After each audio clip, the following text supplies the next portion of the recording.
A very warm good morning to all of you once again. I am here with you with the topic of surface catering.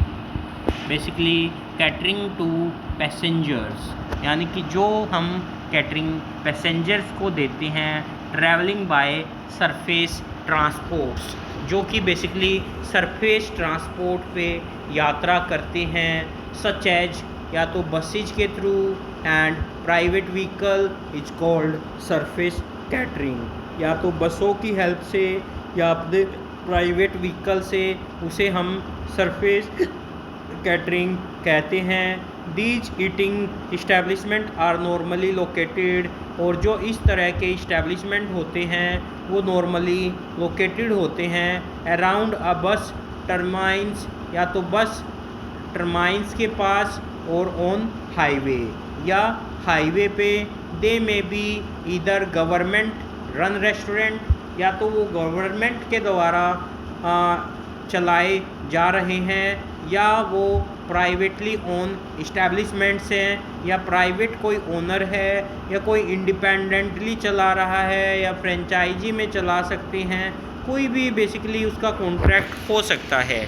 Of late there has been a growing popularity of Punjabi styles, और या जो कि basically Punjabi styles भी बहुत popular है। Entries called as dhabas on the highway, यानी कि जो ढाबे हैं हाईवे पे वो भी बहुत पॉपुलर हैं। फॉर एग्जांपल जैसे मुरथल की लोकेशन है, मुरथल पे बहुत सारे ढाबे हैं वो फेमस हैं, जैसे सुखदेव है, या और भी बहुत सारे एग्जांपल हम वहाँ से कैटर कर सकते हैं।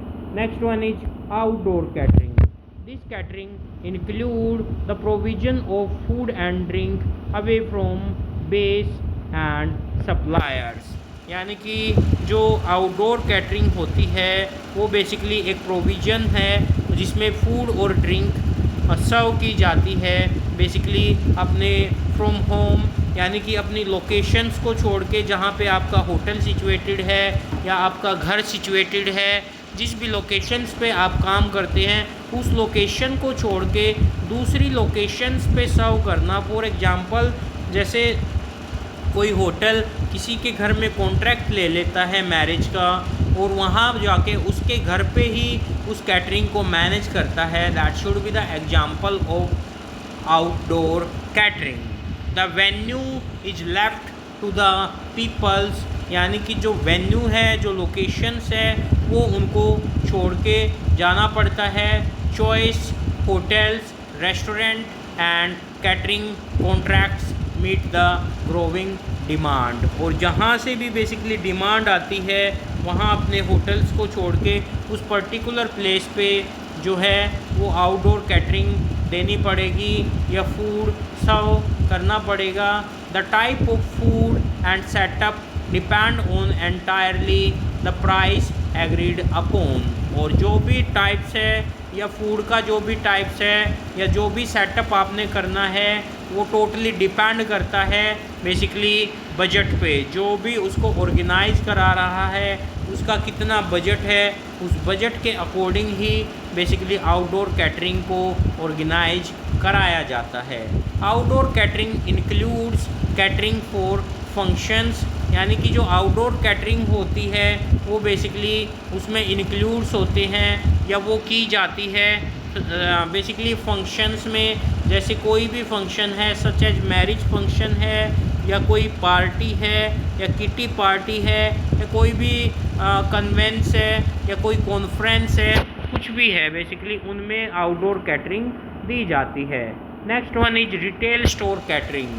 सम retail store apart from carrying their own primary activity, यानी कि जितने भी रिटेल स्टोर होते हैं, जैसे कि कोई भी टाटा जैसे अपने स्टोर ओपन करता है या कोई भी प्रोडक्ट सेल करने के लिए अपने आउटलेट ओपन करता है, अपार्ट जैसे स्विगी ओपन करता है, KFC ओपन करता है, apart from carrying their own primary activity of retailing their own buyers provide the catering as an additional facility basically जो कैटरिंग है वो एक एडिशनल फैसिलिटी यहाँ पे रिटेल स्टोर पे दी जाती है। This type of catering evolve when a large departmental store, जहाँ पे भी ये वहाँ पे बेसिकली सिचुएटेड होती है जहाँ पे एक लार्ज डिपार्टमेंटल का कोई स्टोर है and wish to provide the food and beverage to their customer as a part of retailing concept, और जो कि रिटेलिंग कंसेप्ट के उस पर अपने कस्टमर्स को फूड एंड बेवरेज प्रोवाइड करता है। It is convenient and time consuming, ये बेसिकली कन्वीनियंट होती है, सहूलियत होती है और बहुत टाइम ये लेती है for customers to take a break from shopping, customers को ब्रेक देती है शॉपिंग के लिए, टू हैव सम रिफ्रेशमेंट, ताकि उनको कुछ रिफ्रेशमेंट दी जा सके एट अ डिफरेंट लोकेशन, अलग अलग लोकेशंस में। Thus arose a need of some refreshment short of dining facility in a retail store itself, and these styles of catering is become more popular and varied nowadays। और आज के दिनों में ये इस टाइप की जो कैटरिंग है वो बहुत ही फेमस और बहुत ही कॉमन है। So thank you to all of you, please like share and subscribe our YouTube channel RPIIT Academy।